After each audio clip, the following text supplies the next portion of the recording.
નમસ્કાર, doctor Meena Trivedi, Ayurveda consultant, Porbandar. હમણાં આપણે ઔષધીય પ્રયોગ વિશે જોઈએ છીએ. તો આજે જોશું કરેણ, જેને આપણે કણેર પર કહીએ છીએ. અને બગીચાઓમાં અને આપણા ઘરમાં પણ આપણે એના ઝાડ વાવીએ છીએ.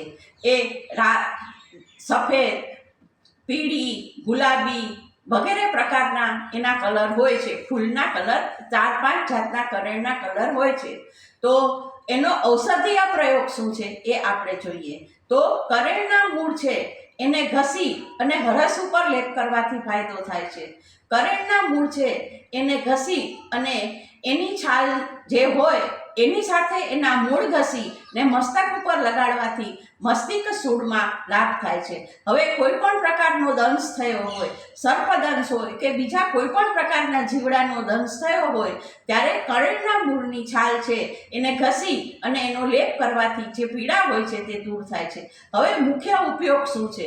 તો કે લકવા, પક્ષાઘાત એટલે કે પેરાલિસિસ, એની અંદર ખાસ કરીને જે કરેણની સફેદ કરેણની છાલ હોય, સ્પેશિયલ સફેદ કરેણની છાલ અને એની અંદર સફેદ ચણોઠી અને ધતુરાના પાન એ ત્રણે એક સરખા ભાગે મિક્સ કરી અને વાટી અને તેલમાં પકવવી અને જે તેલ હોય એ માલિશ કરવાથી પક્ષાઘાત એટલે પેરાલિસિસમાં ફાયદો થાય છે.